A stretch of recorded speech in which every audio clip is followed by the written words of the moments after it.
बीड जिल्ह्याच्या शिरूर कासार या प्रसिद्ध गावातील एक सुप्रसिद्ध व्यक्तिमत्व म्हणजे डॉक्टर रमणलाल शांतीलाल बडजाते। या भागातील लोकांमध्ये त्यांच्या बाबतीत, त्यांच्या कुटुंबियांच्या बाबतीत प्रचंड मोठा आदर सन्मान पाहायला मिळतो। वैद्यकीय क्षेत्रामध्ये त्यांनी 1979 पासून या भागामध्ये आणि या भागातील दुर्गम भागामध्ये देखील जाऊन उत्कृष्ट अशी आरोग्य सेवा केलेली आहे। विशेष म्हणजे ते रुग्णांकडून तपासणी फीस कधीच घेत नाहीत। तेव्हापासून आजही ते अगदी मोफतपणे रुग्णांची तपासणी करतात। त्यांच्या या सामाजिक कार्याची नोंद घेऊन त्यांना आजवर विविध पुरस्कारांनी गौरविण्यात आलेले आहे। लोकमत समूहाने देखील त्यांना मानाचा पुरस्कार देऊन त्यांचा मोठा सन्मान केलेला आहे। त्यांची पुढची पिढी देखील आरोग्य क्षेत्रामध्येच उच्च शिक्षण घेऊन रुग्णांची सेवा करत आहे। मागील काळामध्ये अत्यंत प्रतिकूल परिस्थितीमध्ये त्यांनी लोकांना आरोग्य सेवा पुरवलेली आहे। यामुळे त्यांचे नेहमीच कौतुक होत असते। त्यांना या कामामध्ये त्यांच्या सौभाग्यवतीने देखील खंबीर साथ दिलेली आहे। एकंदरीतच डॉक्टर रमणलाल बडजाते हे या भागातील आरोग्य क्षेत्रातील एक भला माणूसच नव्हे तर आरोग्य क्षेत्रातील देव माणूस असाच उल्लेख त्यांचे रुग्ण करत असतात। म्हणून अशा या नामवंत, ज्ञानवंत आणि कीर्तिवंत व्यक्तिमत्वाच्या डॉक्टर रमणलाल बडजाते यांच्या आजवरच्या यशस्वी जीवन कार्यावर प्रकाश टाकण्याकरिता त्यांच्याशी आमचे मुलाखतकार संतोष रोकडे यांनी साधलेला हा विशेष संवाद पहा आपल्या न्यूज वन महाराष्ट्र वाहिनीवर।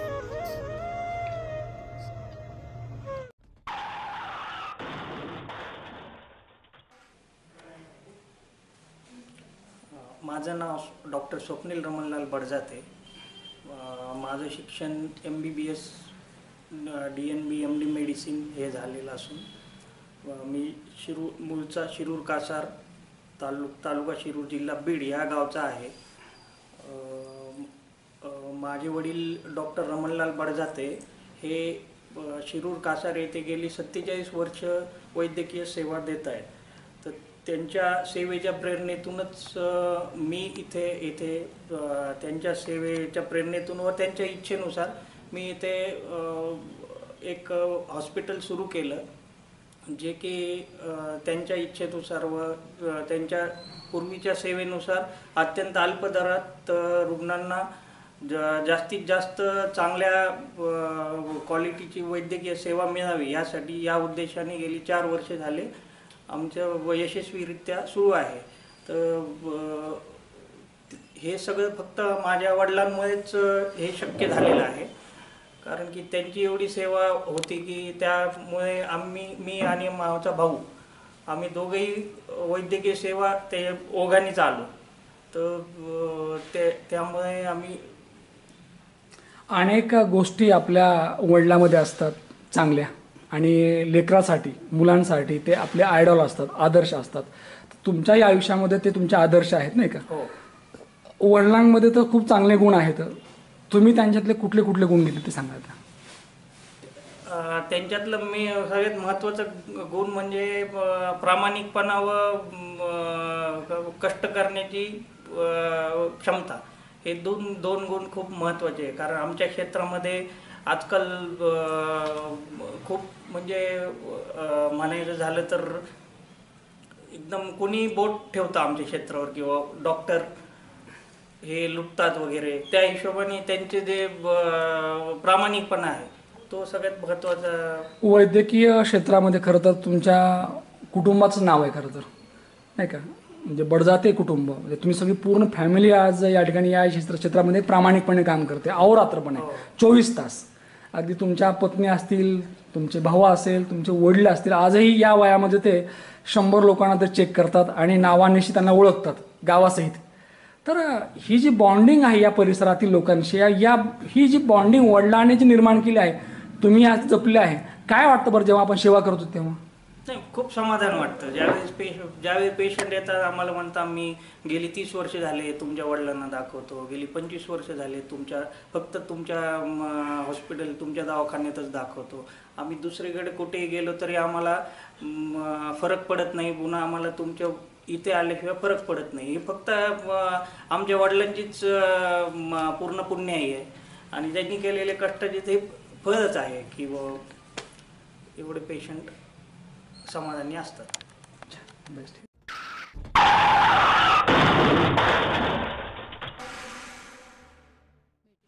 चला तर मग शिरूर कासार या नगरीमध्ये मागच्या 47 वर्षापासून म्हणजे 1979 सिन्स 1979 पासून वैद्यकीय क्षेत्रामध्ये एक चमकता तारा म्हणजेच डॉक्टर रमणलाल शांतीलाल बडजाते यांच्या जीवन कार्यावर आपण प्रकाश टाकूया. आजवर साहेबांना अनेक पुरस्कार मिळालेले आहेत. नुकताच या ठिकाणी सन्मान बीड भूमिपुत्र हा लोकमतचा त्यांना पुरस्कार भेटला आहे. असे अनेक पुरस्कार आहेत. या अनुषंगाने आपल्याला त्यांचं पाहायचं आहे आपलं नेमकं कार्य काय आहे. नो भारत नो महाराष्ट्र हा देखील त्यांना पुरस्कार भेटला आहे. तर या पुरस्कारामुळे नाही तर व्यक्तीच खूप चांगले आहे. आपण जाणून घेऊया त्यांच्याच मुखातनं नेमका प्रवास काय नेमका. साहेब, मुलाखतनामा या महाराष्ट्रातील लोकप्रिय कार्यक्रमात तुमचं स्वागत.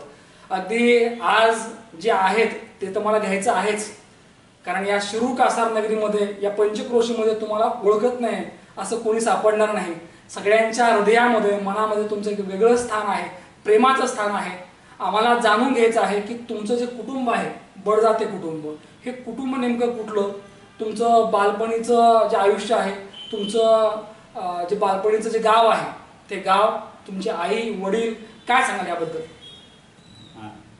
डॉक्टर रमणलाल शांतीलाल बडजाते हे माझे नाव असून मूळ राहणारे नांदेड तालुका पैठण जिल्हा संभाजीनगर येथील आहे. परंतु आमचे वडील शांतीलालजी बडजाते यांना त्यांच्या उमापूरकडील प्रॉपर्टी वाट्याला आल्यामुळे ते उमापूर येथे स्थायिक झाले आणि त्यांनी किराणा व्यवसाय चालू करून शेतीच्या माध्यमातून व्यवसाय चालू केला.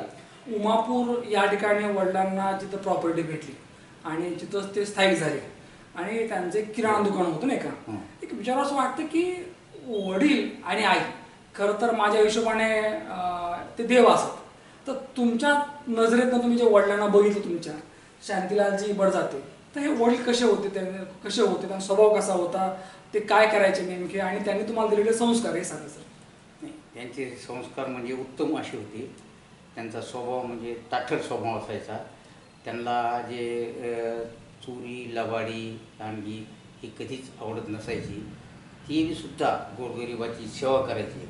आमच्या इथली समजा जे शेतीत नोकर वगैरे असायचे तर त्यांना स्वतः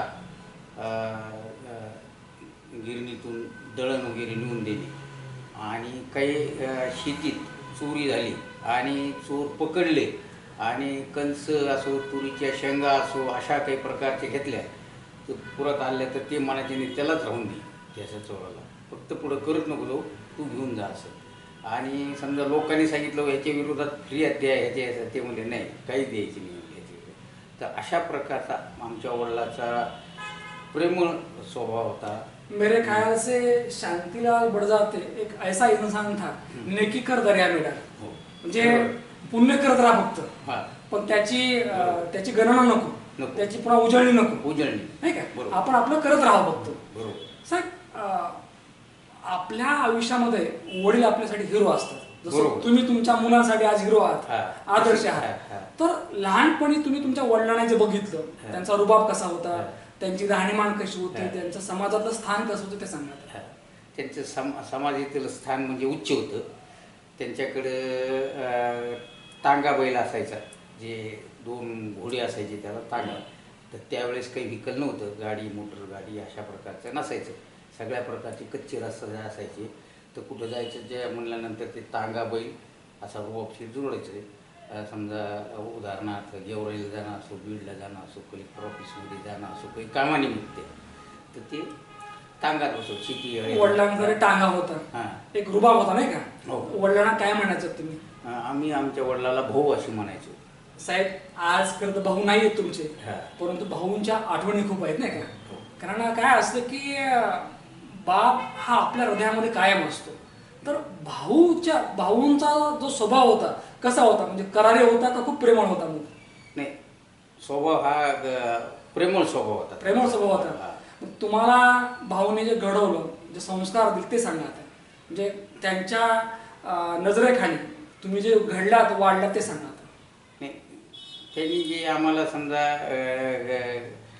त्यांची जी परिस्थिती, आर्थिक परिस्थिती एवढी चांगली नसून सुद्धा बी त्यांनी आमच्यासाठी जे ते करायचे आणि कुठून काही करून बी आम्हाला जे शिक्षणाचं जे त्यांनी ते प्रोत्साहन देऊन आम्हाला शिक्षण करायचे. शिक्षण भाऊंना तुमच्याकडनं काय नेमकी अपेक्षा होती? भाऊ उल्लेख केला की भाऊंना वाटायचं की आपले पोरं डॉक्टर व्हावेत. नंतर तेच सांगतो मी तुम्हाला आत्ता की भाऊ आम्ही समजा 10वीपर्यंत आलो. आल्याच्या नंतर गावातील पाहुणे रावळे म्हणले आता ह्यांचं शिक्षण बंद झालं, तुमच्याकडे किराणा दुकान आहे, शेती आहे, इथपर्यंत हे करते. आमचे थोरले बंधू असो, मी असो, माझ्यापेक्षा ते म्हणले नाही मला डॉक्टर करायचं. तर डॉक्टर कसं करायचं आहे काय म्हणले, मला नाही दुसरं काहीतरी शिक्षण द्या त्यांना. नाही म्हणले मला ते डॉक्टर किती शिक्षण देऊ, ह्यांच्याकडून समाजसेवा करून घ्यायची. वडिलांना असं काय वाटत होतं की त्या काळामध्ये, म्हणजे ज्या काळामध्ये एवढं शिक्षण रुजलं नव्हतं खरं तर, की आपल्या पोरांनी डॉक्टर झालं पाहिजे? तर वडिलांनी जे अवगत केलेलं होतं आजूबाजू खेड्याला ह्याला, तर इथे डॉक्टर नाही, डॉक्टरची खरोखरच आवश्यकता आहे. अनेकसे रुग्ण साथीच्या आजाराने मरतात, त्यांना कोणत्याही प्रकारची मेडिकल ॲड मिळत नाही, हे त्यांनी त्यावेळेस जाणलं. हा, तर त्या जाणल्यामुळंच त्यांना असं वाटलं की आपली मुलं डॉक्टर करायला पाहिजे. मला असं वाटतं की वडिलांची दृष्टी ही दूरदृष्टी पाहिजे खरं तर, नाही का? बरोबर. आणि त्या दूरदृष्टीमुळेच तुम्ही आज डॉक्टर आहात. हो साहेब, आज ज्या वेळेला भाऊ आठवतात, नाही का, काय काय वाटतं नेमकं ज्यावेळेला त्यांची आठवण येते का आठवण? आठवण येते. येस, बोला बोला. नाही, त्याची आठवण येते. त्यांची जे करारी जॉब होता समजा, किंवा त्यांचं जे धड होतं, तर त्यांची जे होतं ते आमच्या समजा लक्षात येतं की जे ते पहिले वागत असायचे, पहिल्या प्रकारचे जे त्यांची शिक्षण असायची, ती आम्ही आचरणात आणली आणि त्याच्याच प्रकारचं आम्ही अवलोकन करतो. भाऊ तुमच्या असे होते की ते माफ करायचे, ते दान करायचे. भाऊच्या आयुष्यामध्ये पैशाला स्थान नव्हतं, तर भाऊच्या आयुष्यामध्ये माणसांना स्थान होतं आणि तीच प्रॉपर्टी तुमच्याकडे आली खरं तर. कारण तुम्ही वडिलांप्रमाणे वडिलांच्या विचाराने चालतायत. कारण असं म्हणतात की पुत्र व्हावा ऐसा गुंडा की ज्याचा तिन्ही लोकी झेंडा, आणि तुम्ही ते करतायत खरं तर. जसं तुम्ही भाऊबद्दल बोलात, आम्हाला ऐकायचं तुमच्या माबद्दल. आमच्या मा म्हणजे आम्ही 3 जण भाऊ, 3 जण बहिणी, त्यांना संगोपन करायचं. तर आमच्या आई हे धार्मिक वृत्तीचे असून त्या काळात कोणत्याही प्रकारची सुविधा नव्हती. म्हणजे आता आम्हाला आठवतं की त्या काळी खरोखरच काही नसायचं आणि त्या काळी ते करत कसं काय असते. तर तुम्हाला एक उदाहरण सांगतो की आता तरी समजा गॅस आहे, तर आमच्याकडे गॅससुद्धा त्यावेळेस लहानपणी नव्हता. तर ते चुलीवर हे करायचे, स्वयंपाक, चहा, पाणी किंवा स्टोअरवर करायचे. कोणी पाहुणे रावळे आलं तर स्टोव असायचा, तर त्या स्टोअर ते करायचे. अशा प्रकारचे अनंत तुमचं विहिरी आडातून पाणी आणणं, वेळ प्रसंग पडला समजा नोकरांनी कोणी पाणी नाही आणून दिलं, ते पाणीसुद्धा घेऊन यायची. आणि घरचं जे सर्व तुम्हाला हे म्हणायचं काय म्हणायचं, सगळी कामं ऐकायची, मा करायची. एका चित्रपटामध्ये डायलॉग आहे बघा, 2 भावामध्ये, एक भाऊ म्हणतो की मेरे पास गाडी है, बंगला है, सब कुछ है, तेरे पास क्या है? तर तो दुसरा उत्तर देतो की मेरे पास माँ है. साहेब, मला एक विचारावंच वाटतं की माँ असतानाचं आयुष्य कसं होतं आणि माँ नसतानाचं आयुष्य काय? नाही, माँ असतानाचं आयुष्य एकदम म्हणजे मनसोक्त असं आयुष्य होतं. तिचा काही असाना आमच्यावर छत्र होतं, आधार होता, हे झालं होतं. आणि आता ती न गेल्यामुळं आम्हाला असं वाटतं की आमच्यावरलं छत्र हरवलं. एक काल्पनिक तुम्हाला प्रश्न विचारतो, क्षणभरासाठी जर मा तुमच्या समोर आज उभी राहिली तर मला काय सांगाल? मला सांगू की पुन्हा ये. मला असं वाटतं की आई ही ईश्वर आहे आणि ईश्वर हा कधी जात नसतो. साहेब, तुम्ही आज बऱ्याच वेळा तुम्हाला हा भास होत असेल की तुमची मा तुमच्या आसपास आहे. कारण लेकरू जोपर्यंत जिवंत आहे तोपर्यंत मा असते, आई असते, तिला कुणी मा म्हणतं, कुणी आई म्हणतं, कुणी मदर म्हणतं, कुणी आम्मा म्हणतं, नाही का. वेगवेगळी नावं आहेत पण प्रेम तेच आहे. साहेब विचारायचं वाटतं की लहानपणी तुमच्या भावंडामध्ये बॉन्डिंग कशी होती, त्या काळामध्ये ते तुमचं वातावरण कसं होतं ते सांगा. तर हवे जे समजा तिघं जण भाऊ आणि तिघं जण बहिणी होती.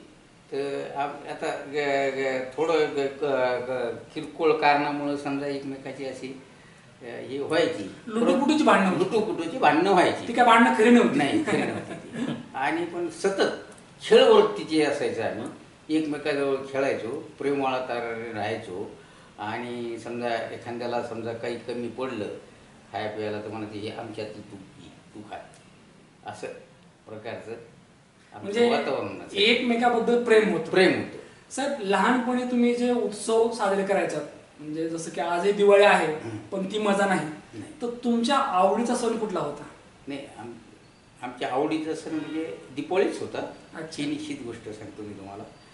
कारण की दिवाळीच्या वेळेस आम्हाला प्रत्येकाला एक एक ड्रेस वगैरे वडील कपडे घेऊन द्यायचे. घरी दररोज काही गोड वगैरे बनत नव्हतं, पण दिवाळीच्या वेळेस गोड लाडू, करंज्या. मा आणि भाऊ आज दोघे नाही, परंतु दोघांच्या आठवण तर कायम आहे. एखादा प्रसंग सांगा साहेब, की जो प्रसंग तुम्हाला कायम तुमच्या लक्षात राहिला असा. एखादा सणाचा सांगा किंवा एखादा कुठलाही प्रसंग असेल. प्रसंग सांगायचा म्हणजे आईविषयी तर दिवाळीच्या सणाच्या दिवशी दिवाळीच्या सणाच्या दिवशी आमच्या वडिलाची समजा आर्थिक परिस्थिती बरोबर नसल्यामुळं त्यांनी जे घरात किराणा सामान असो किंवा प्रत्येकांना कपडे असो किंवा काही वस्तू असो, त्यांनी त्रोटक आणल्या होत्या. कारण की आर्थिक परिस्थिती ही थोडीशी पैसे नसल्यामुळं त्यांनी ही केली. तर आमच्या आईने तितक्यातच ॲडजस्ट करून आमच्या भावांना, आमच्या बहिणींना न कळून देता आम्हाला आमच्या त्या गरजा त्यांनी त्यावेळेस भागितला. हा प्रसंग माने परिस्थितीनुसार खऱ्या अर्थानं तुम्हाला जगवलं वाढवलं करतं नाही का. कारण मा अशी असते की जसं आहे तसं ती राहते नाही का. तिला कधीही अगदी हाव नसते, कारण जसं आहे तसं राहायचं असतं. साहेब तुम्ही मगवा एक आम्हाला प्रसंग सांगितला होता की तुमची मा तुमच्या गुरुजीकडे गेली होती भांडायला. तो एक प्रसंग सांगा का. तर मला मी 8वी किंवा 9वीत शाळेत होतो. आमचे पुजारी सर होते. अच्छा. पुजारी सर होते आणि ते इंग्रजी शिकवायची. बरं. थोडी इंग्रजी माझी कच्चीच होती. मग ते गुरुजी कडक असतील. ते कडक होते. आणि माझं काहीतरी चुकलं ते, तर ते म्हणले असं पाठ कर. त्यांनी मला पाठीवर साठा पुजारी गुरुजींनी तुम्हाला पाठीमध्ये चांगला प्रसाद दिला होता. अच्छा. आणल्याच्यानंतर मला ते रडू आलं. म्हणलं आपल्याला येत नाही. त्यांनी मारलं बरोबर आहे. पण घरी गेलो पण ते रड आहे, मी असं कोपऱ्यात बसलो आणि खूप रडत होतो. मग आईजवळ आली. ते म्हणले झालं काय तुला? नाही म्हणजे काही खरं नाही म्हणजे मला सरने लय मारलं, गुरुजीने लय मारलं. काहून मारलं काय म्हणलं मला आलं नाही त्याच्यामुळे मारलं. आणि सगळं मुलं त्यावेळेस हसत होते. तो मला एक अपमान आणि गुरुजींनी मारलेला एक अपमान. आणि मी जे शाळेतून निघलो ते जे मला रडू होतं मी तसंच दाबून आलो. मी त्याच्यामुळं आता रडायला लागलो. तर आमची आई म्हणली थांब, मी संध्याकाळी त्यांच्याकडे जाते. तुम्ही मुलासमोर का मारलं त्याला समज द्यायची, दुसऱ्या वेळेस त्याच्याकडून पठण करून घ्यायचं. मी अशा प्रकारची त्यांना सांगते. मग गेल्याच्यानंतर ती संध्याकाळी ते कुलकर्णी सरच्या वाड्यात राहत होती पुजारी सर. म्हणजे माने पुजारी सरांना जाब विचारला का मारलं. मग त्याचा नेमका परिणाम काय झाला? मग गुरुजींनी पुन्हा मारलं का नाही मारलं? मग नाही, गुरुजींनी ते जास्त मारलं नाही कधी. ते आता आमच्या आई गेल्यामुळं थोडंसं त्याच्यावर बी इफेक्ट झाला, परिणाम झाला. आणि त्या परिणामामुळं त्यांनी कधी बी समजा काही चुकलं तर मग ते समजून सांगायचे, मारत नव्हते. साहेब हे झालं तुमच्या आई माबद्दल, भाऊबद्दल आणि तुमच्या भावंडाबद्दल तुम्ही बोलात. मला शालेय जीवन कसं होतं? तुम्हाला लाभलेले गुरुजन असतील ज्याने तुम्हाला चांगलं शिकवलं खरं तर ते सांगा. तर आम्हाला शिकवलं समजा आता हे झाले पुजारी सर, एक जोशी सर म्हणून होते. जोशी सर मराठी शिकवायचे आणि खेडकर सर म्हणून होते, ते इतिहास भूगोल वगैरे असे शिक्षण द्यायचे. तर जोशी सर होते तर ते विनोदी याचे होते, म्हणजे हसवायचे हसवायचे. तर एखाद्या मुलाला प्रश्न विचारला तर त्याला सांग पडचित पडचित पडचित पडचित, मग सगळं लावले असा बसा बघायचं. त्याला तुम्हाला ते जोशी गुरुजी जास्त आवडायचे. हा पडचित असं अशा प्रकारचे विनोदी सर होते. आणि त्याच्याबरोबर एक कुलकर्णी सर म्हणून होते, त्यांचा स्वभाव बी असा जरा कडक असायचा. हा तर मुलं बी थोडंसर असायचे ना, घाबरायचे मुलं. हा घाबरायचे. आता खोड्या करून ठेवायचे, जे खुर्ची असायची त्याच्या एखादी तुटलेला पायाची ठेवून द्यायची, तिथं आले का पटकन पडली पाहिजे हे म्हणून. आवडत नसेल नाही का. हा तर ते काय करायचे, तिकडच्या कुठल्याच्या रूमची अशी लाकडाच्या खुर्च्या असायच्या, ती लाकडाच्या खुर्चीला असं पाय लावायचा. पाय लावून आले संगण कुलकर्णी ती कडक होती ना, त्याच्यामुळे मुलं हे करायचे, आले ग बदकन ते असे पडायचे. पडल्याच्या नंतर मग लगे बाकीचे विद्यार्थी जे शाळेतले खटखट खटखट कोणी केला कोण कोणाचं नाव सांगतं, कोणी केलं काय केलं हे. हा मग म्हणजे अशा पिरियड तो निघून जायचा. अशा अनेक गमती जमतीत नाही का. हा गमती जमती. साहेब सगळं शिक्षण म्हणजे गावात झालं का आपण बाहेर मग गावात झालं 10वी पर्यंत. 11वी 12वी अटल आरबी अटल कॉलेज गेवराई तिथे झालं. मग वैद्यकीय जो प्रवेश असतो, कारण त्या काळामध्ये खरं तर कॉलेज कमी होते मेडिकलचे, मेडिकल कॉलेज हातच होतं. मग तुमचा नंबर कसा लागला, म्हणजे त्यासाठी आपण काय मेहनत घेतली. नाही त्यासाठी हे जे होतं जनता homeopathic medical college Jatharpeth Akola. अच्छा. येथे तर आमचे वडील प्रथमतः तिथं गेल्याच्या नंतर ते म्हणले तुमच्या मुलाला ॲडमिशन मार्क लिस्ट वगैरे बघितली तर ॲडमिशन आम्ही देऊ, परंतु 1500 रुपये तुम्हाला फीस लागेल पूर्ण वर्षाची, 4.5 वर्षाची. आमचे वडील म्हणले ठीक आहे, तितके काही 500 रुपये काय जवळ घेऊन गेले होते, ते एवढे काही नव्हते. मग घरी आल्याच्या नंतर म्हणले तयारी कर. आमचे जे आत्याचे मुलं डॉक्टर सुगनचंदजी काष्टेवाल यांच्या पुढं कैफियत मांडली, 1000 रुपये मला कमी आहे आणि हे तुलाच करून द्यावं लागेल म्हणजे ॲडमिशन, तूच जा. म्हणजे त्यांचा भाचा आमच्या वडिलांचा. तर त्यांनी मान्य केलं, काही हरकत नाही देतो. त्यांच्याबरोबर गेल्याच्यानंतर ॲडमिशन घेतलं. आता प्रसंग असं झालं की ॲडमिशन घेतलं. आता तुम्हाला एक त्याच्यातला प्रसंग सांगतो. 1972 ते 73 केशर वैशिरसागर हे चौसाळ्याचे आमदार होते. आणि त्या काळात MLA साठी बीड नागपूर गाडी ही जी असायची बस, ही त्यांच्या अधिवेशनच्या काळात चालू करायची.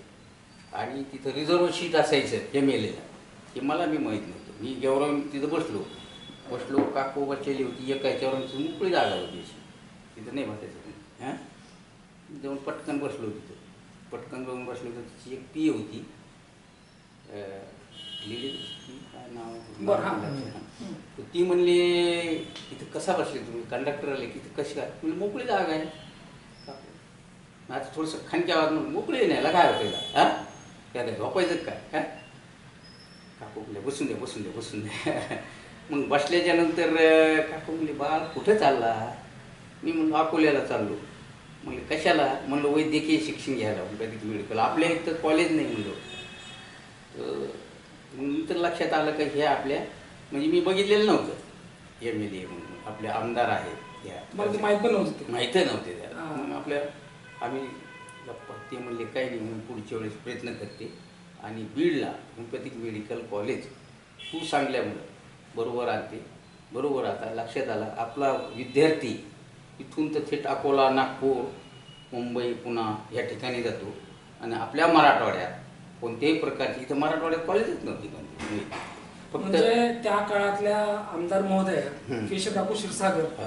यांच्याशी तुमचा झालेला वार्तालाप वार्तालाप. याच्यातून त्यांना काही लक्षात आलं की आपल्याकडे असं कॉलेज पाहिजे. साहेब एक विचारावं वाटतं की वैद्यकीय शिक्षण पूर्ण केल्यानंतर पर्याय असतो आपल्या समोर नाही का, हो. किंवा एखादं शहर निवडावं आपण किंवा एखादं कुठं गाव निवडावं. मग तुम्ही तर तुमचं शिक्षण बालपण उमापूरला गेलं हो.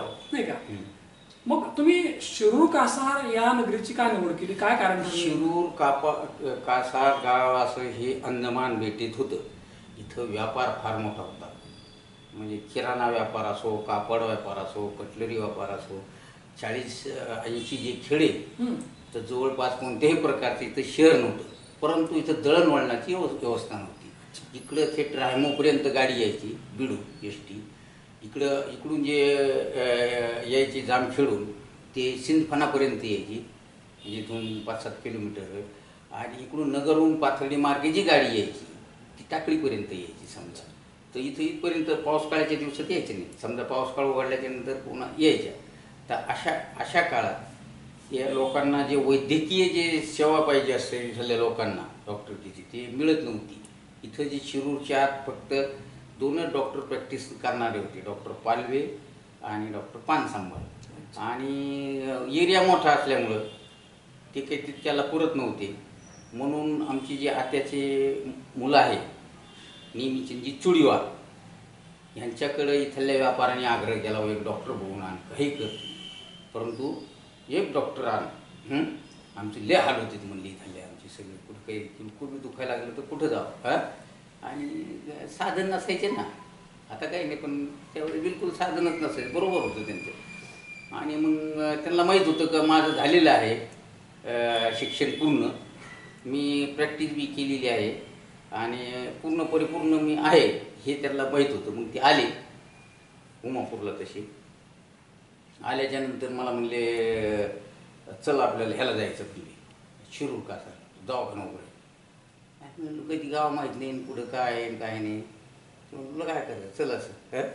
म्हणून मला म्हणजे त्या तुमच्या आत्याच्या मुलाची मेहरबानी, हो दाजीची, हां ते तुमच्याकडे आले, त्यांना माहित होतं की हे आहेत तयार आपले, हां हां हां शिक्षण झालं यांचं हो पूर्ण. हो. बरं. मग इथं आल्याच्या नंतर सगळे हे जमा झाले व्यापारी वर्ग. ते म्हणले बरं झाले आले, म्हणले आता तुम्ही इथून जायचंच नाही, म्हणजे आम्ही सामान घेऊ. हां आम्हीच सगळं करू, म्हणजे या कपडे घेऊ. इथल्या गावकऱ्यांना डॉक्टरची गरज होती. गरज होती, हो. बरं. आवश्यकता गरज होती. मग इथून गेल्याच्या नंतर पोलीस पाटील कृष्णाजी पाटील यांना आपला औपचारिक आम्ही भेटलो. आणि भागवतरावजी दगडे हे एक प्रतिष्ठित आणि नामांकित व्यक्ती होते, भगवानगडाचे ते ट्रस्टी होते. अच्छा. हां. तर त्यावेळेस त्यांना एक भेटलो. ते म्हणले काय हरकत नाही, आले तुम्ही उद्घाटन महंत भीमसिंह महाराज यांच्या हस्ते आपण करू, तारीख बिरीख काढा, नाही काही म्हणू नका, जाऊ नका. म्हणून इथून गेलो. इथली जी व्यापारी आहे समजा पोपटशेठ बापना, संजीती चिवसरा, हे म्हणले हो तुम्ही सामानाची काही तुम्हाला नळ असली तर आम्ही घेऊ. परंतु म्हणलं नाही तसं नाही, आता आम्ही आमचं बरोबर ॲडजस्ट करू. असं म्हणतात की जिथं आपलं नशीब टेकणार आहे तिथंच टेकतं. आणि या कालिका देवीच्या नगरीमध्ये तुम्ही खऱ्या अर्थानं सेवेला सुरुवात केली. साहेब एक विचारायचं वाटतं की त्या काळातला जो गाव होता म्हणजे शिरूर कासार नाही का, अगदी ग्रामीण भाग असेल पूर्णपणे, अगदी कुठल्याही सुविधा नव्हत्या, बस येत नव्हती. आणि अशा परिस्थितीमध्ये, बिकट परिस्थितीमध्ये तुम्ही खंबीरपणे उभे राहिलात आणि इथल्या लोकांना तुम्ही सर्व्हिस देत राहिलात. जवळपास 47 वर्ष म्हणजे 50 वर्ष आता पूर्ण होतात खरं तर नाही का. तर हा जो प्रवास आहे 1979 पासून ते आजपर्यंत, तो सांगा सर मला. आता 1979 मध्ये ज्यावेळेस समजा इथले समजा मी दवाखान्याची समजा हरिभक्त परायण आबादेव महाराज यांच्या हस्ते उद्घाटन चालू केल्याच्या नंतर आजूबाजूच्या परिसरांमध्ये कोणत्याही प्रकारचं येण्या जाण्याचे साधन नव्हतं. गाडी जे व्हिकल असायचे तर ते व्हिजिटला न्यायला यायचे. मला आमच्या म्हातारीला आजोबाला चालता येत नाही, ते आजो पडलेले आहे आणि तुम्ही तिथं या, तुमची फीस वगैरे देतो, तिथं ट्रीटमेंट करून या. किंवा एखादी प्रेग्नेंट बाई आहे ती अडवली आहे, तिथं कोणत्याही प्रकारचे साधन नाही त्यांना. मग डिलिव्हरी करण्यासाठी आम्हाला तिथं त्या गावी न्यायचे आणि मग तिथं आम्ही ते डिलिव्हरी करून यायचो. किंवा रुग्ण काही जे असायचे त्या रुग्णाचे सगळं उपचार वगैरे करून यायचे. त्या काळात आजपर्यंत कोणत्याही प्रकारची इन्व्हेस्टिगेशन नव्हती, हे विशेष. आणि आता मेडिकल नंतर झालं, मेडिकलसुद्धा नव्हतं. आम्हाला जे औषधं वगैरे द्यावं लागायचे ते डिस्पेन्सिंग म्हणजे जोडून द्यावं लागायचे, असायचे. सगळे अगोदर आणून ठेवायचे आणि त्या प्रकारचे द्यायचे. आणि निदान समजा ज्यावेळेस समजा करायचं रुग्णांचं, तर त्यावेळेस ओरल लक्षणाने आम्ही बहुतेक निदान करायचो. ते त्यांची जीभ बघून, डोळे बघून, पोट बघून, त्यांच्या सांगण्यावरून त्याचं असं लक्षण करून ह्याला असा असा असा आजार आहे आणि असं असं द्यायला पाहिजे. तर तशा प्रकारची आम्ही ट्रीटमेंट द्यायचो आणि ती ट्रीटमेंट ही योग्य व्हायची. लोकांना त्याचा गुण यायचा. त्या गुण आल्यामुळे माझ्याकडे ओढा व्हायचा. आणि त्यावेळेस त्या काळात कोणत्याही प्रकारची अशी जबरदस्त फीस वगैरे काही मी कधी घेतली नाही. आजही घेत नाहीत खरं तर. आजही मुद्दाम विचारतो की 1979ला जी तुम्ही सुरुवात केली त्या काळात ती त्या वर्षीची फीस काय होती आणि आजची फीस काय आहे? त्यावेळेस फीस नव्हती. फक्त इंजेक्शन दिले की 2.5 रुपये घ्यायचे. अच्छा. हा, 2 इंजेक्शन दिले की 5 रुपये घ्यायचे. आता किती फीस आहे? आता मी फीस घेत नाही. इंजेक्शन दिले की 50 रुपये घेतो एक. म्हणजे तुमचा जो मूळ स्वभाव आहे तुम्ही बदलला नाही, फीस वगैरे काही घेत नाही. हा, आता आमच्या मुलाचा बी समजा MBBS MD मेडिसिन असून बी शहरमध्ये 500 रुपये 1000 रुपये त्याची कन्सल्टिंग फीस असायची. पण मी म्हणलो त्यांना इतकी ठेवायचीच नाही, फक्त 100 रुपये कन्सल्टिंग फीस. मला असं वाटतं की कोटी कमवणारा सुद्धा तिथंच आहे आणि लाख कमवणारा सुद्धा तिथंच आहे. त्यापेक्षा पैसे कमवण्यापेक्षा आपण माणसं कमवू. साहेब, विचारच वाटतं की या 47 वर्षामध्ये खरं तर अनेक अनुभव आहेत. आम्हाला तुम्ही काही 1-2 असे अनुभव सांगा की जे तुमच्या कायम लक्षात राहिले असे या सेवेतले. ते तुम्ही मग काय उल्लेख केला होता, त्या नदीला पूर आला होता, तुम्ही जिथून गेला होता, ते असे काही सांगा. उल्लेख मी त्याचा जरूर उल्लेख नेहमी करतो आणि माझ्या ते स्मरणात नेहमी राहतं. इथून वडळी म्हणून गाव आहे. वडळी. अच्छा. तर हे सिंदफणा नदी आहे का, सिंदफणा नदीच्या पलीकडे. आणि तिथं पूल वगैरे काही नव्हता. पाणी आलं ह्या दिवसात. आणि जे समजा लेडीज होती, स्त्री होती, ती प्रेग्नंट असल्यामुळे ती अडवली. त्याला पेन्स वगैरे कळा वगैरे येत होत्या. म्हणून त्यामुळे हे सगळे लोक घाबरून गेले. आता ह्याची डिलेवरी काळात येतात पण डिलेवरी काही होय ना. म्हणून ते लोकांनी फोन इथं माझ्याकडे आले. मला काही सांगितलं की नाही नदीला पाणी आलेलं आणि तुम्हाला पलीकडे जात. त्याला वाटलं येतात की नाही कोण तो. अच्छा. म्हणजे त्याने तुम्हाला गाफील ठेवलं. ते नदीच्या काठाला गेले. ते म्हणजे आम्ही म्हणलं आता कसं काय करायचं. ते म्हणले एक आयडिया आहे, तुम्हाला एक भोपळा देतो पाठीमागे बांधायला. असा पांढरा भोपळा असायचा. तो बांधा. कपडे आम्ही घेतो, अंडरपॅन्ट वगैरे आम्ही देऊ तिथे गेल्यावर. पण सगळे कपडे काढा गुंडाळून आम्ही बगलात घेतो. पीटी होती, एक जणांनी पीटी घेतली, एक जणांनी दंडाला धरलं आणि मला त्या गावात नेलं.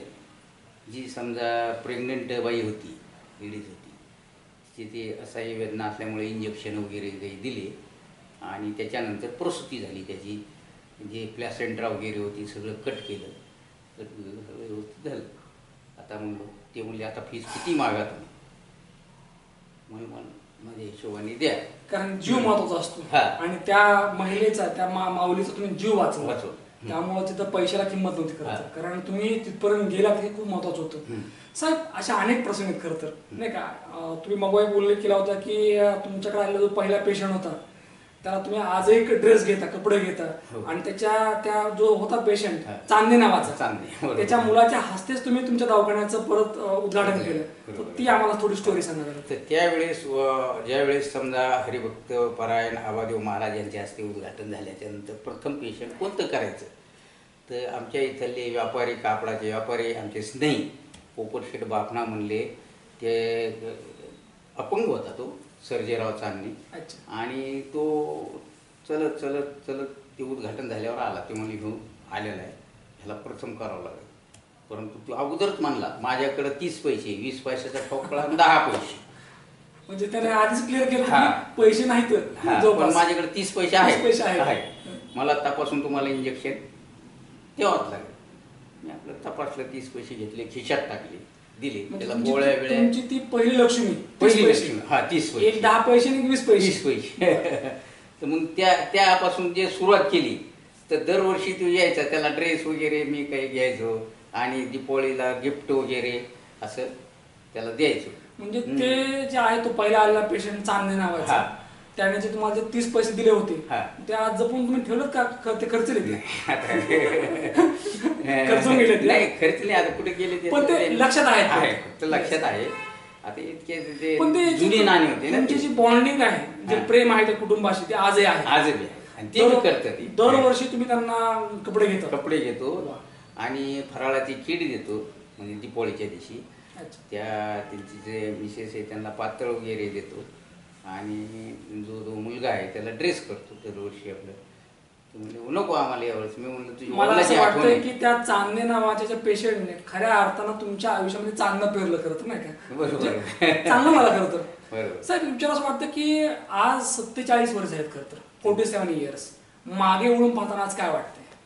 म्हणजे ते जुने जे दिवस आहेत, काय वाटतं? हे आजकालचे दिवस आता मागं वळून बघितल्यानंतर जे मेडिकल फील्डमध्ये तुम्ही गहरामध्ये आत घुसला किंवा त्याच्यात जास्त डीपमध्ये गेला तर भ्रष्टाचार जास्त झालेला आहे.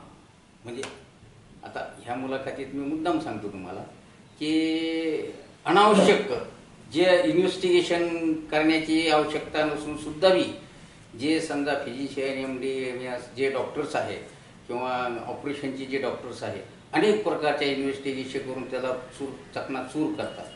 आणि पूर्वीचा इतिहास बघितला, पूर्वीचं समजा जे हॉस्पिटल होते, पूर्वीचं जे जिथं आम्ही शिक्षण घेतलं, तर त्यावेळेस अशा प्रकारची लूटवार नव्हती. किंवा आता बी काही काही हॉस्पिटलमध्ये नाही, प्रत्येकजण असं आहे, परंतु जास्त करून जे आहे हे अशा प्रकारचं तुम्हाला अमुकच करावं लागेल, CT स्कॅनच करावं लागेल, MRIच करावं लागेल, तुमचा मनकाच दुखतो, हे अशा प्रकारचं असल्याच्यानंतर पेशंटला भुर्दंड होतो हा खर्चाचा. परंतु कसं आहे आता ह्या काळात लोकांजवळ बी पैसे जास्त झालेले, त्यांना बी काही वाटत नाही. डॉक्टर असो, शिक्षक असो, ज्या वेळेला आपण डिग्री घेतो त्यावेळेला एक आपण शपथ घेतली असते, प्रत्यक्ष अप्रत्यक्ष, आणि ती शपथ अशी असते की मी सेवा करेन. कारण हा सेवाभाव आहे, नाही का? आणि हा सेवाभाव प्रत्येकाने जपायचा असतो. कारण जेव्हा तुम्ही सेवेमध्ये येता, मग ते पोलीस असेल, तहसीलदार असेल, डॉक्टर असेल, इंजिनियर असेल, हा सेवाभाव जपता येत नाही. लोक सेवा करता करता मेवा खातात आणि या ठिकाणी फक्त आपलंच पाहतात. पण आपल्यासारखी अशी माणसं आहेत की जी फक्त सेवा करतात आणि सेवाच करतात. या ठिकाणी एक विचारावं वाटतं साहेब की तुम्ही या लोकांची सेवा करत असताना बऱ्याच वेळेला आम्ही ऐकले की भुकेलेलं अन्न पण दिलेलं आहे, बरोबर, गरजवंतांना मदतही केलेली आहे. बरोबर. त्याची तुम्ही उल्लेख केला नाही, पण या मुलाखतीच्या माध्यमातून आम्हाला ऐकायचं आहे की या 47 वर्षामध्ये भुकेलेल्या व्यक्तींना जे आपण अन्न दिलेलं आहे किंवा जे आपण चहापान केलं असेल किंवा मदत केली असेल ते सांगा सर. ज्यावेळेस समजा आमच्याकडं पेशंट समजा डिलिव्हरीसाठी यायचा, त्याची समजा डिलिव्हरी वगैरे झाली, त्यांच्याबरोबर 7-8 लोक असायचे, तर त्या प्रसूतीबाईला जी प्रसूत झालेली आहे तिला खाण्यासाठी आमच्या घरातून मंडळी चहा पाणी तयार करून द्यायची, जेवण करून द्यायची तयार, आणि तितक्या ह्याच्यात सर्वांना जेवणासाठी आग्रह करायचे. अशा प्रकारचे बऱ्याच वेळेस संध्याकाळी कोणत्याही प्रकारची इथं साधन नसली तर बऱ्याचशा रुग्णांना मुक्कामाला वगैरे राहायचे, काळ पडलायचं तर आम्ही आपलं दवाखाना क्लिनिकमध्ये त्यांना झोपायचो आणि त्यांना जेवणाचं सुद्धा त्यांना हे करून द्यायचे. मी तुम्हाला तर सॅल्यूट करतो साहेब, का तुमचं तर कार्य आहेच, पण तुमच्या सौभाग्यवतींना मी सॅल्यूट करतो की ज्यांनी तुम्हाला खंबीरपणे साथ दिली. कारण काय असतं की आपल्या नवऱ्याची जी सेवा आहे किंवा जे काम आहे त्या कामामध्ये सुद्धा इंटरेस्ट दाखवला पाहिजे, नाही का? आणि ते त्यांनी केलं खरं तर. सर एक विचार असं वाटतं की या पूर्ण प्रवासामध्ये अनेक वेळेला अनेक गोष्टी घडल्या असतील, एखादा काही दुःखद प्रसंग आहे का, वाईट प्रसंग की जो कायम तुमच्या लक्षात राहिला असेल का? सगळे चांगले प्रसंग आहेत? नाही, वाईट प्रसंग आहे. बोला. आता अशा कारणामुळे आमचे बंधू जामखेडला प्रॅक्टिस करायची, त्यांची चिरंजीव डॉक्टर अमोल म्हणून आता 30 ते 32 वर्षाचा असायचा, त्यांना कॅन्सर आजाराने ग्रस्त केली आणि त्यामुळे त्याचे देहावसन झाले, म्हणजे निधन झाले. खरं तर हा दुःखद प्रसंग आहे ना. हा दुःखद प्रश्न आहे. आणि त्याच्यानंतर काही काळात हे दुःख सहन न झाल्यामुळे आमचे मोठे बंधू डॉक्टर कांतीलाल बडजाते यांना अटॅक येऊन ती सुद्धा त्याच्यातून निधन झालं त्यांचं. हे बी दुःख त्यांना पण देवारी झाली खरं तर. देवारी. त्यांना मुलाचं जे जाणं आहे अकाली ते सहन झालं नाही. सहन नाही झालं. साहेब, या पूर्ण प्रवासामध्ये अनेक चांगल्या वाईट गोष्टी, कारण आयुष्य आहे तर प्रवास आहे आणि या प्रवासामध्ये अनेक गोष्टी घडायला असतात नाही का. आता एक विचारावंसं वाटतं की तुमची जी पुढची पिढी आहे नाही का, अगदी हुशार आहे, अगदी तुमच्याप्रमाणेच ती मनमिळव आहे आणि त्यांनाही जाणीव आहे की वडिलांनी काय केलं आपल्या. तर पुढची पिढी नेमकी काय करते आणि तुम्हाला तुमच्या या वैद्यकीय क्षेत्रामध्ये कशा प्रकारे मदत करते? नाही, हे चांगल्या प्रकारचे करते ना. आता आमचे छोटे बंधू आहे बीडला, अच्छा, डॉक्टर महावीर बडजाते म्हणून, बरं ती वैद्यकीय सेवा करतात कारंजावर. बरं. त्यांचं बी माझ्यासारखाच स्वभाव आहे. ती बी अल्पदरातच तिथं प्रॅक्टिस करतात. आणि नंतर त्यांचा जो मुलगा आहे हर्षल बडजाते, यांनी महावीर हॉस्पिटल नावाचं लोणाच्या मी बाजूला. तुमच्या मुलाबद्दल विचारतोय, तुमचे मुलं काय करतात? ते सांगतो मी, असं कर्म आहे. या. तर ती बी तशाच प्रकारचे सेवा करतो. आणि त्याचा दुसरा मुलगा आहे, त्याचं स्नेहल बडजाते हा नाव असून तो पुण्याला आहे. त्याचे 8 ते 10 डायग्नोसिस सेंटर आहे. वा. हा, आता आमचा मुलगा समजा डॉक्टर स्वप्नील बडजाते, तो ग्रामीण वास्तविक पाहता हा शहरी भागात पाहिजे MD. परंतु नाही, मी रिक्वेस्ट केल्यामुळं तो इथं थांबला आणि इथं जे गरिबाची सेवा. चिरंजीव डॉक्टर स्वप्नील बडजाते हा. हे MBBS MD आहेत, हा. कुशाग्र आहेत, हुशार आहेत. हुशार.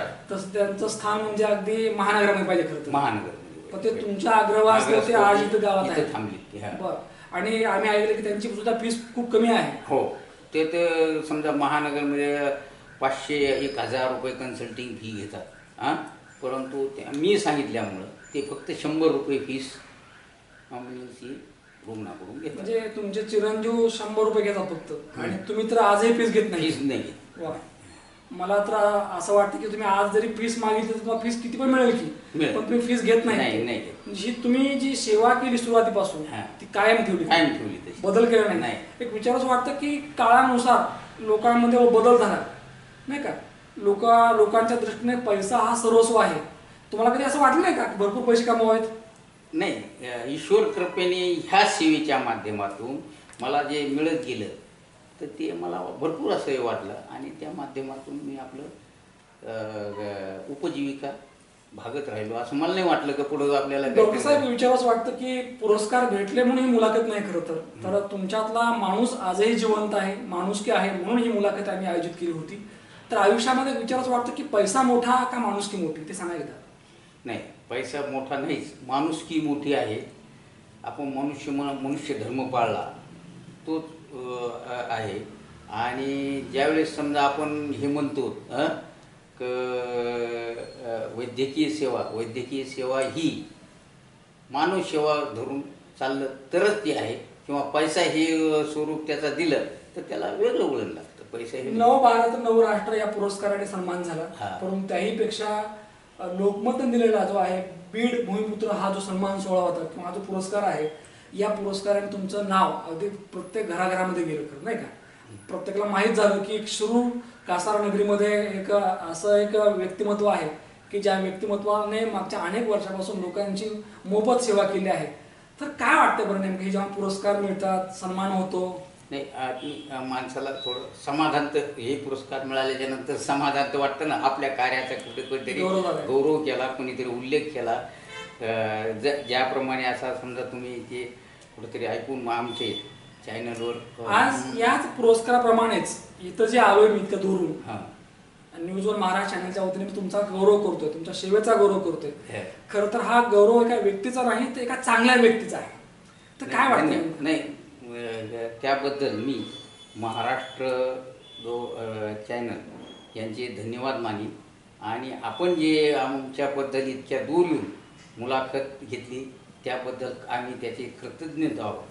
आतापर्यंत आयुष्य खूप सुंदर गेलेलं आहे, आणखी किती माहीत नाही. परंतु जर असेल आणखी काही शिल्लक, जितकं काय असेल ते, तर आणखी काय इच्छा नेमकी? नाही, अशाच प्रकारचे मुलांनी आमच्या लोकाची, गोरगरिबाची त्याची सेवा करीत राहावं आणि माझं उर्वरित आयुष्य सुख समाधानी शांतपूर्वक जगावे हीच ईश्वरचरणी प्रार्थना माझी. खरा तोची एकच धर्म जगाला प्रेम अर्पावे. कारण धर्म काय नेमका तर प्रेम द्यावं फक्त. पहा आज जर ठरवलं किंवा त्याही वेळेला ठरवलं असतं तर पैशाला पैसा जोडला असता, पैसा वाढला असता. किती वाढला असता? 1000 लाख कोटी काय जितके आहे तेवढे. आपण अनेक शून्य वाढवत जातो. पहा आयुष्य कसं आहे नेमकं की माणूस जन्मल्यापासून त्याच्याजवळ ते 1 रुपया असतो आणि आयुष्यभर तो एकाच्या पुढे शून्य वाढवत जातो. पण ईश्वर असा आहे की आपण शून्य वाढवत जातो आणि ईश्वर त्या एकावर पाणी टाकतो. शून्याला किंमत नाही. म्हणून पैशाला किंमत नाही, तर किंमत आहे फक्त माणसाला आणि माणसातल्या माणुसकीला. मी वैद्यकीय क्षेत्रातला खरा देव माणूस आणि या देव माणसाची आज मी मुलाखत घेतली आहे. निश्चितपणे एवढंच सांगेल साहेब की तुम्ही अनेक लोकांच्या आरोग्याची काळजी घेतली आहे. तुम्हालाही या ठिकाणी अगदी चांगलं आरोग्य लाभो. यानंतर तुमच्या ज्या काही इच्छा आहेत त्याही पूर्ण होत. निश्चितच या ठिकाणी डॉक्टर रमणलाल शांतीलाल बडजाते साहेब यांच्या जीवन कार्यावर टाकलेला प्रकाश प्रेक्षकांना आवडला असेल. परत भेटूया पुढच्या मुलाखतीमध्ये. तोपर्यंत पाहत राहा न्यूज वन महाराष्ट्र चॅनल. धन्यवाद.